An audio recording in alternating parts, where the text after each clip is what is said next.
Hey, this is Greg McAfee, and welcome to the Greg McAfee Show. Now let's get started.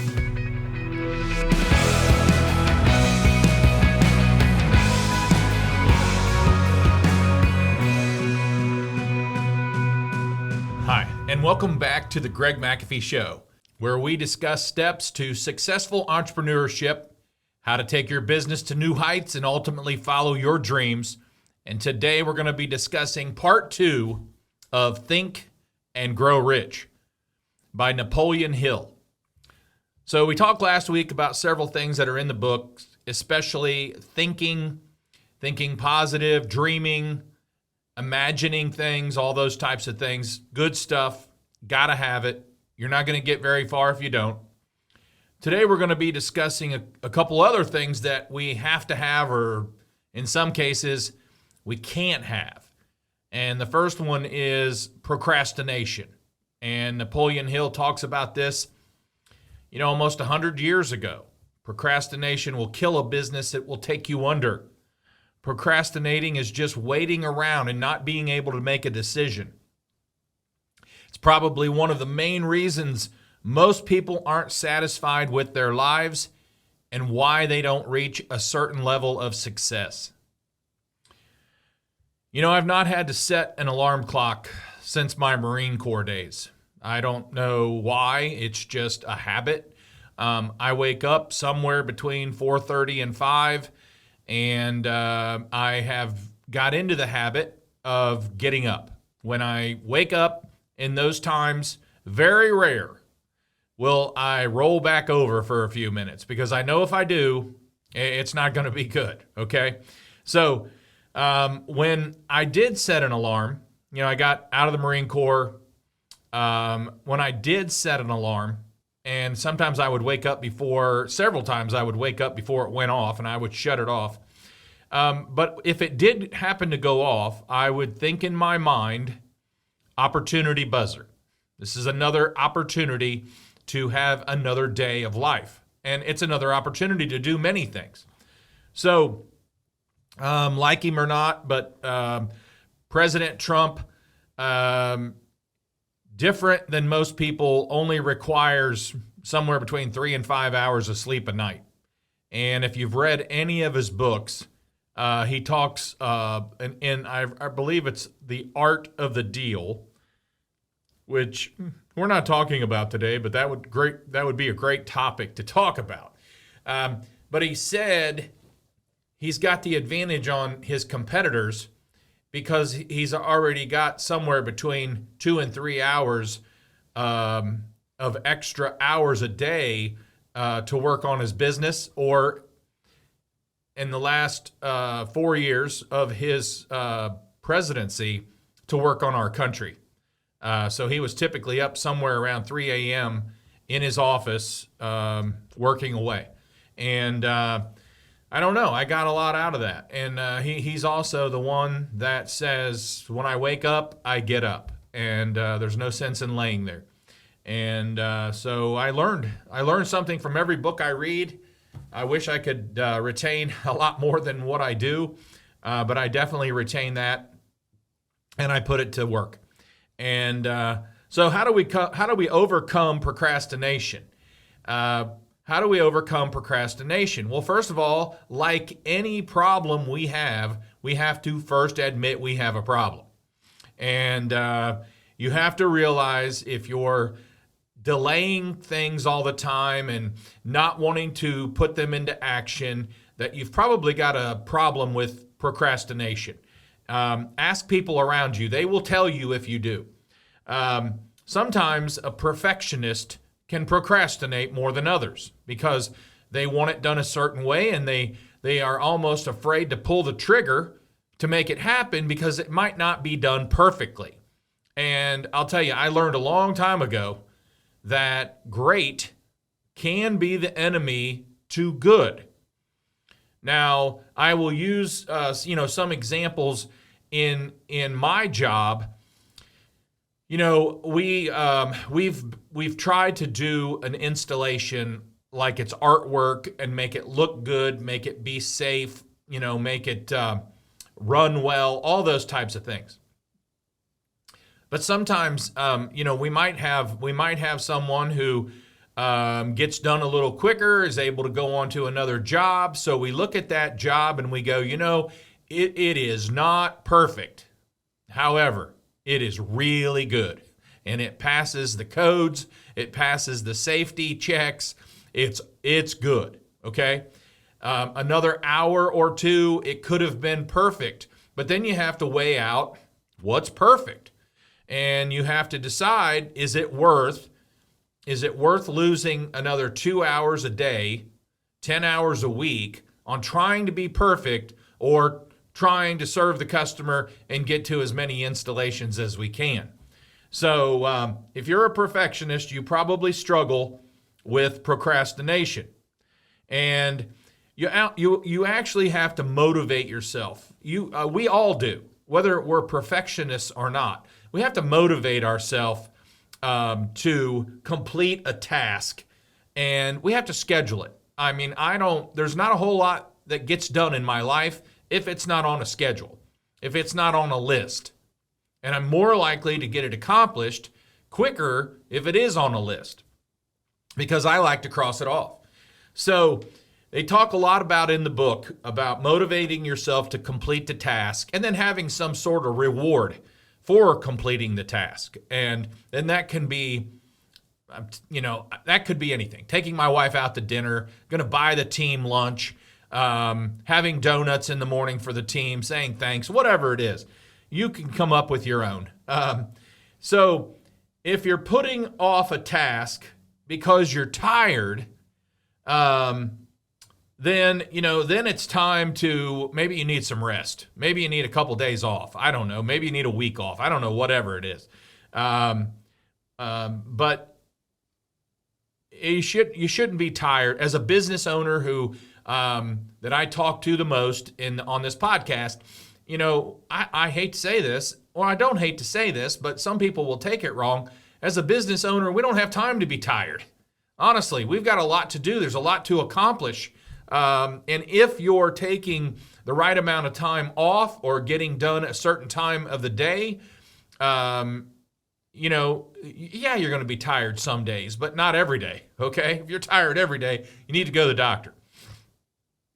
Okay, and I also recommend breaking things into groups. It's just a lot easier when you break a task into groups of what needs to be done.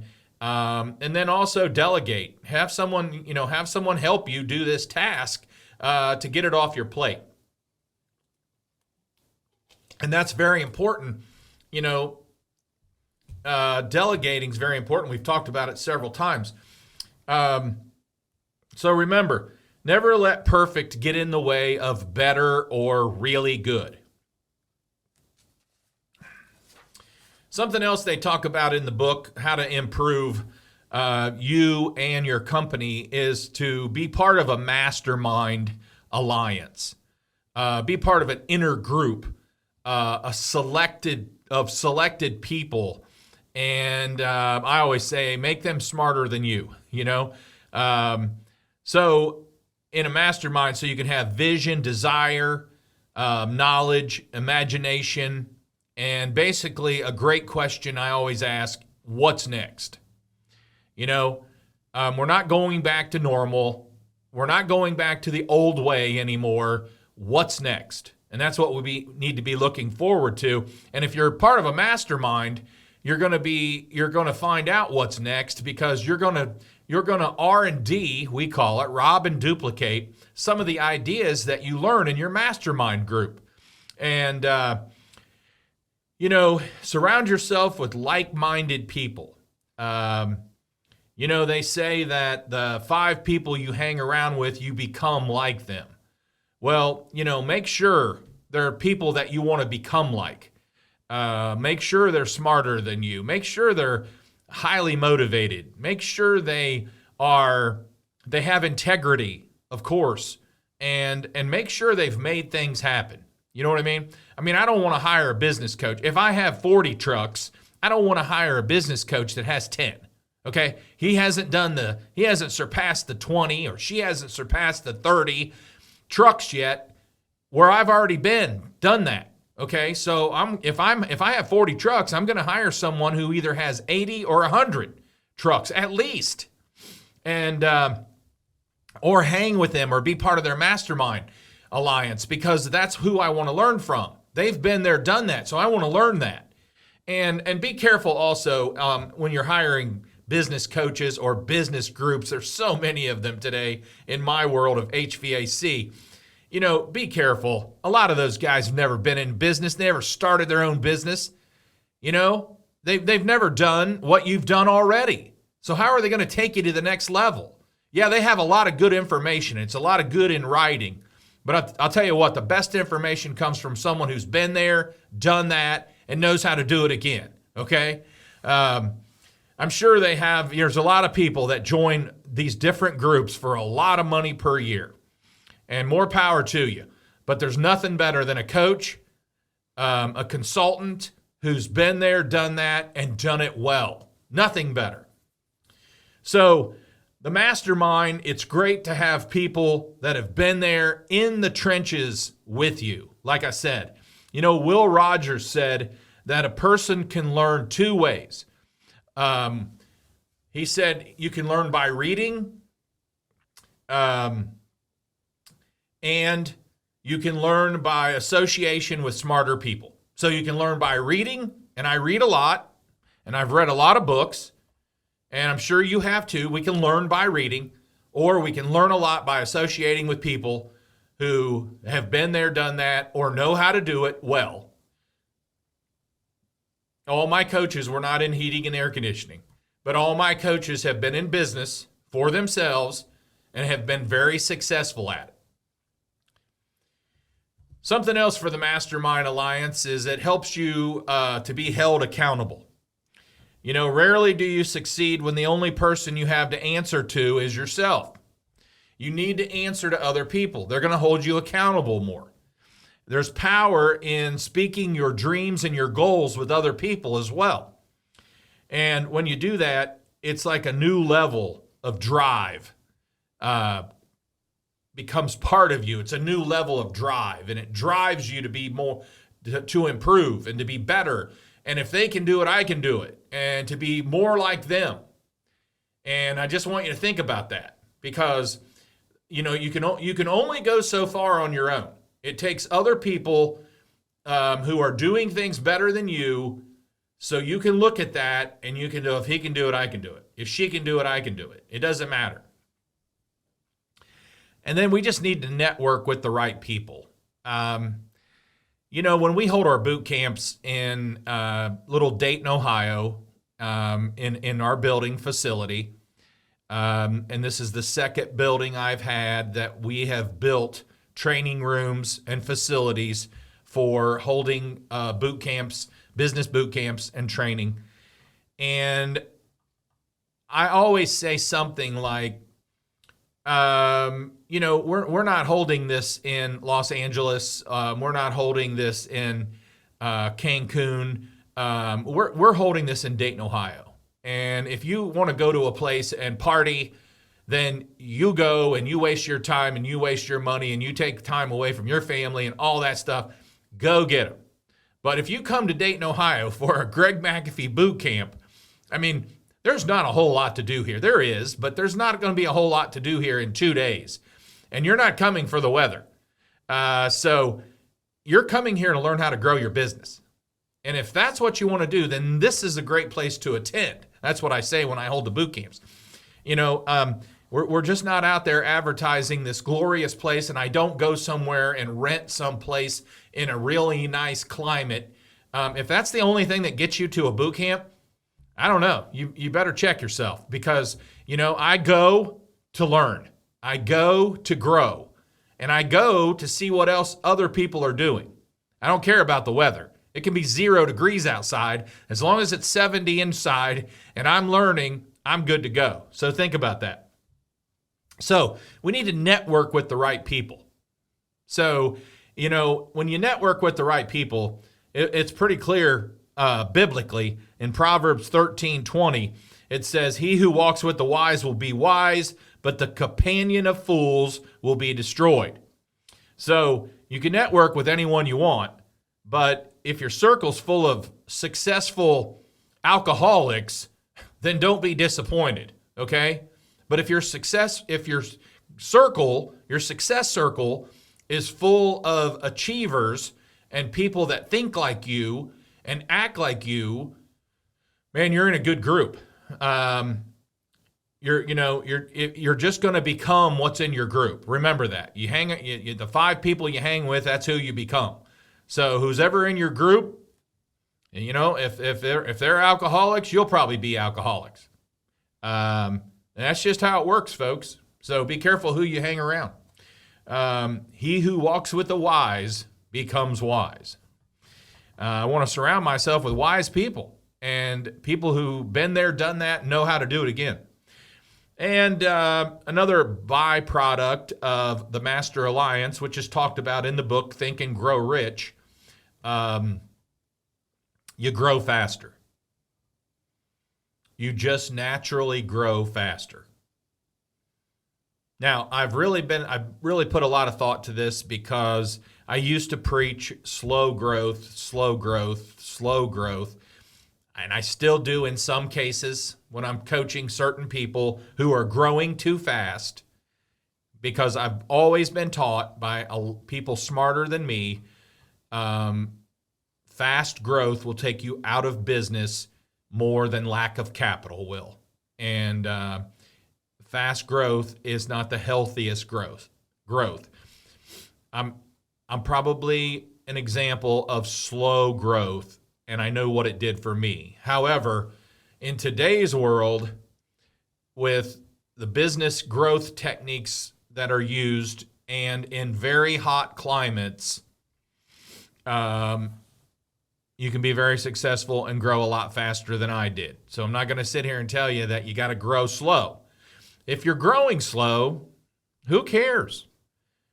I in Dayton, Ohio, where it gets, it might get 90 degrees and it might get 0 for a little while, but not very long. You can grow slow all day long and be extremely a healthy running company, after 10, 15 years. Now, there's a lot of people in Southwest Florida and Las Vegas and California who can grow. They can hit that $10 million mark faster than I can comprehend. Okay. I'm not even going to say how. If I say 4 years, there's probably someone now doing it in 2. So I have no idea. I can't comprehend that. Not in my world. So it will help you grow faster when you hang around smart people who's been there, done that, have a lot of great ideas, and can give you some great advice. See, that's part of being in a mastermind alliance is you're sharing ideas. And you say, well, if I only have smarter people than me in my group, what do I have to offer? Well, trust me, you have a lot to offer. You wouldn't be in the group if they didn't think you had something to offer. But you're also going to pull a lot out of the group. I have been in groups with companies half my size and took a whole notebook page of ideas that this particular business owner was doing, and it was extremely good stuff.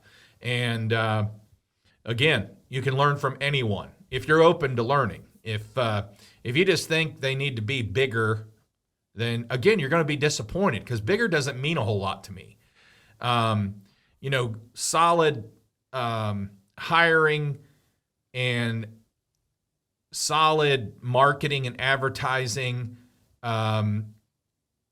keeping people long-term, making a good profit. That can get my attention a lot more than just bigger.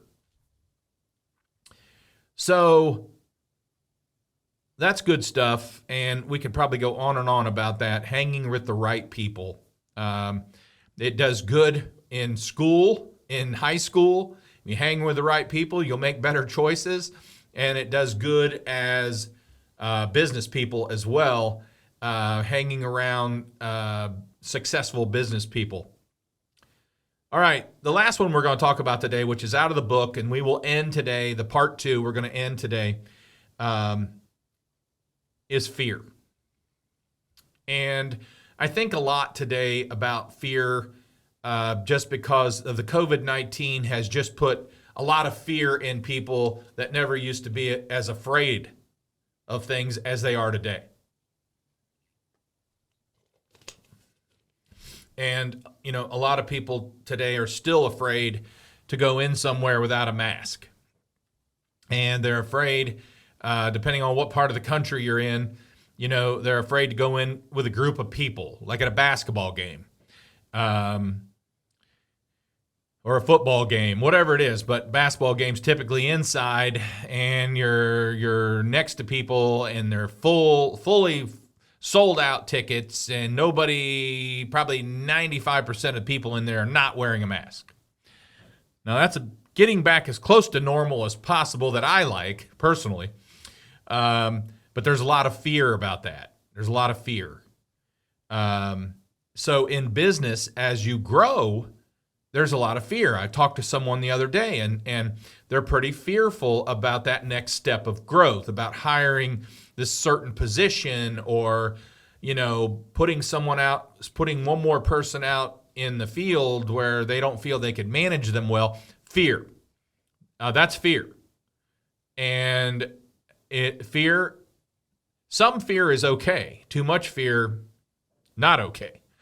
But it's the toughest opponent in the road to financial, mental, and spiritual success, and that's fear. And fear stops a lot of people from becoming their best, and it will also try to stop you if you let it. So, Napoleon Hill talked about different levels of fear that he considered the worst ones. And one of them was the fear of poverty. Poverty and wealth can't coexist. You either want one or you want the other.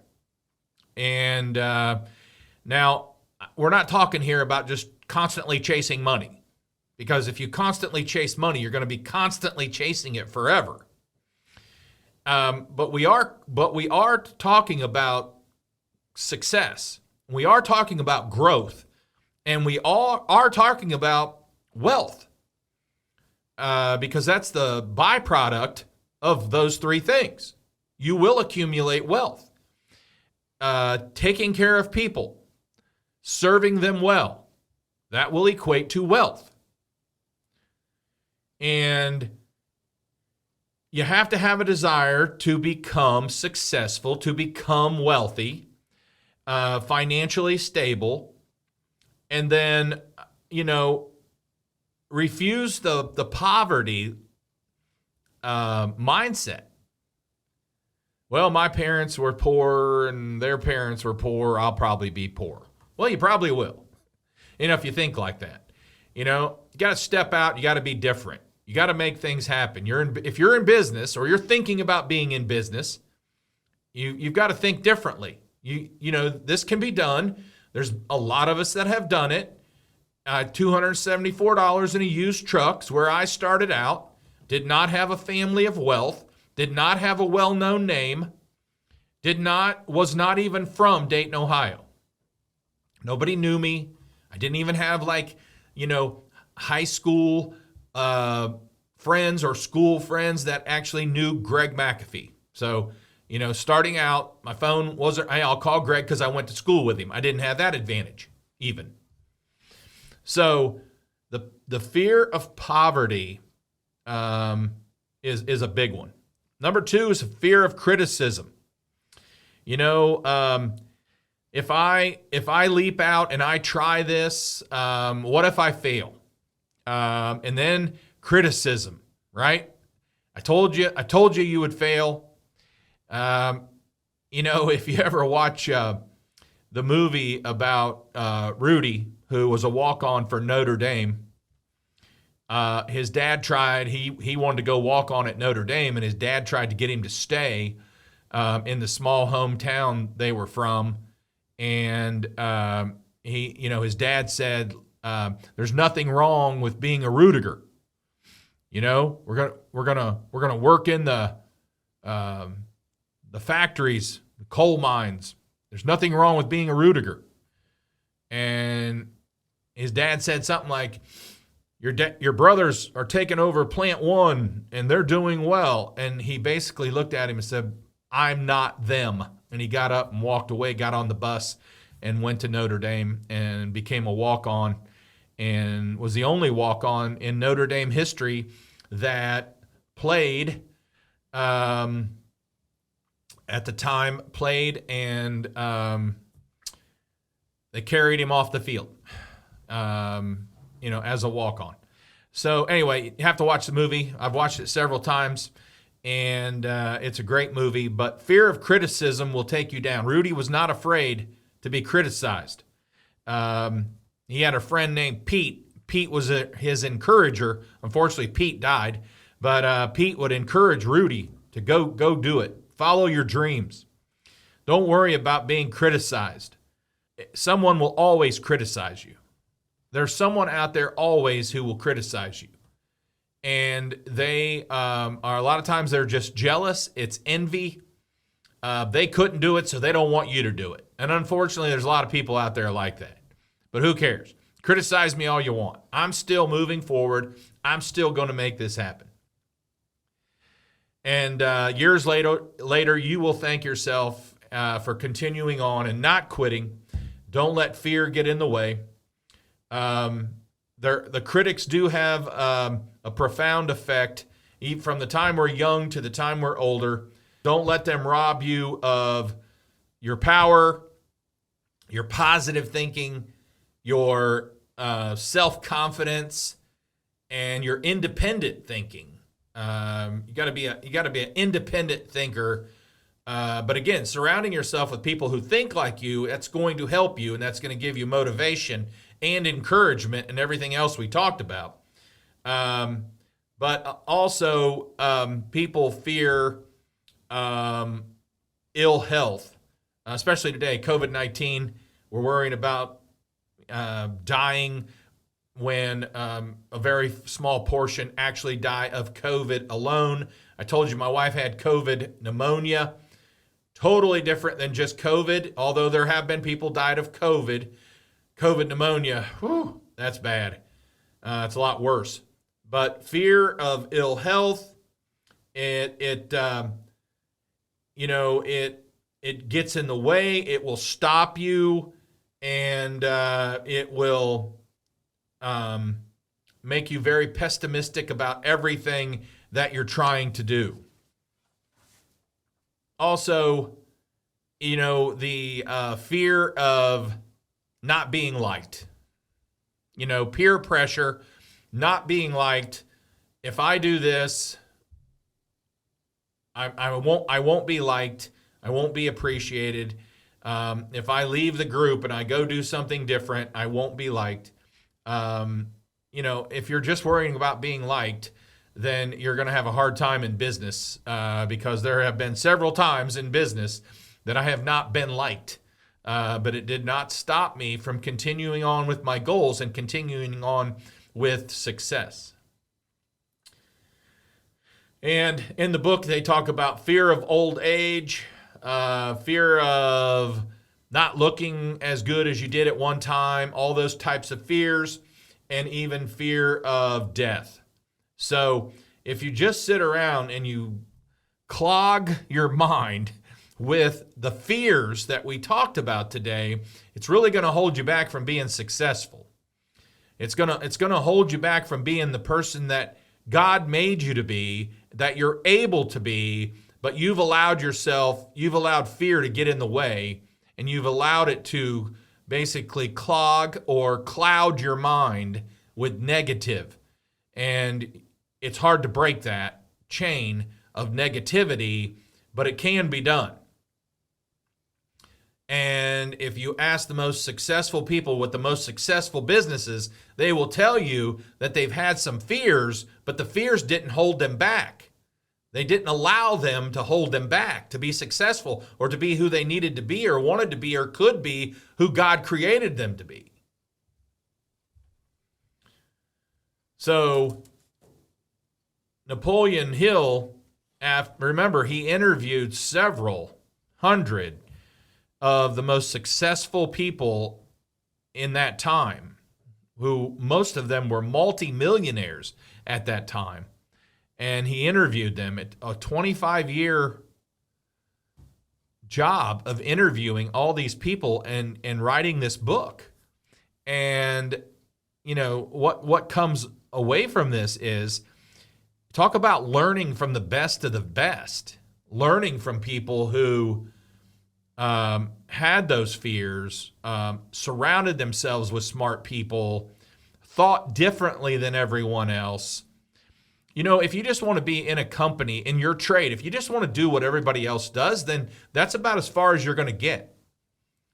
Because I think in heating and air conditioning, as a national percentage, the average heating and air conditioning company has less than 6 employees. Now that's average. And I know some with 500. I know some with 2,000. I know some with 3,000. But the average in America, HVAC companies have less than 6 employees. And again, nothing wrong with that. If that's all you want to do and you can make a good living with that and support your family and have enough people to cover for you when you go on vacations and all that kind of stuff, and that's working for you, then go get them. However, most people that I coach don't want that. They want to get to the 12, the 18, the 30 employees. So if you just hang around other people with 6 employees, that's probably as far as you're going to get. And if you just hang around those types of people, the ideas you get are probably going to be that's as far as you're going to get with 6 or 7 employees, whatever it is. But when you start thinking different, you hang around different people, hang around smarter people than you, read books on people who have taken things to the next level, much higher than you, you will learn how to grow your company, think differently, think and grow rich, how to be wealthy and how to handle it at the same time. There is a trick to that. Not everybody can do it. If they could, everybody who won the lottery would be wealthy for the rest of their lives. Instead of average, it's spent somewhere between 3 and 7 years, they're broke again. So there is a difference. There is a way to handle wealth. Okay, wrapping it up. If you're watching on YouTube, don't forget to like and subscribe below. You can also support this podcast by rating and reviewing on iTunes or your preferred listening platform. Keep listening because it helps you grow your company, helps you think differently, and as always, it helps you sleep better at night. When we sleep better at night, we can get a lot more accomplished during the day, especially if you're getting up when you wake up, right? Don't forget to follow us on Instagram and Facebook at The Greg McAfee Show. No spaces, no underscores. And be sure to tune in next week because we're going to be talking about what benefits as a company should I offer and how. So hope you can tune in. Thanks for listening. And as always, carry on and have a great day.